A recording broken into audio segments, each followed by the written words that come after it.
G.I. Joe. I got to ask about that. You still have the G.I. Joe logo. Talk to me about the decision to go with G.I. Joe. Probably the best business decision for a wrestler of all time. Yes, it was. It was a tough decision, but my wife basically made it for me because I didn't know what to do.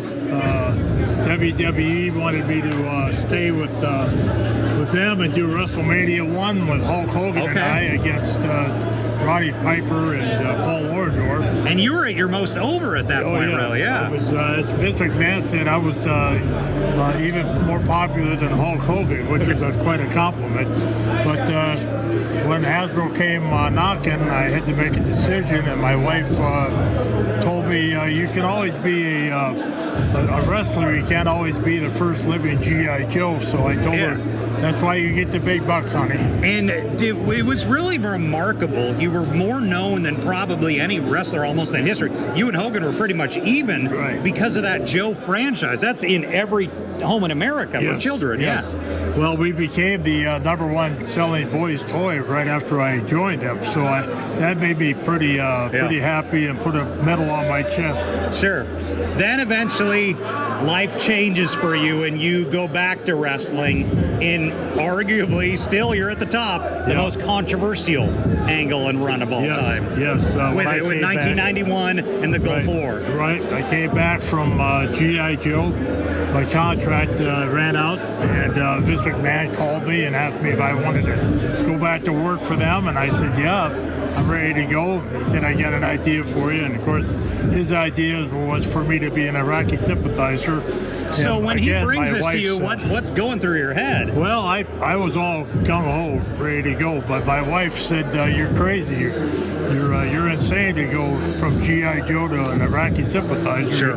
You're going to get killed. And I said, well, let's go for it. She said, you make the decisions on your character, so do what you got to do. What was that like going to the ring, going through life at that point? Well, it was a lot of rough times. You know, I was so busy, I didn't keep much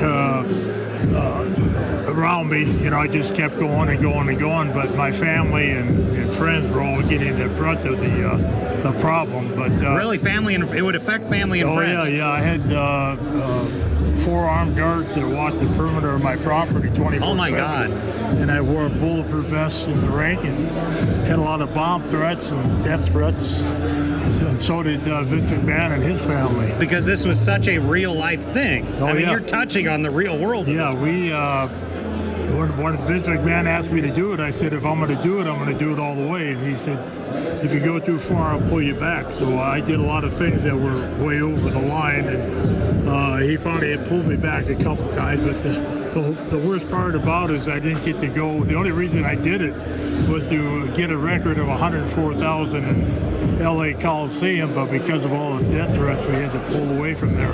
Really? Yeah, they wanted a lot of money to secure the Coliseum, and Vince McMahon didn't want to pay it. When that angle finally ran its course, was it a relief to you?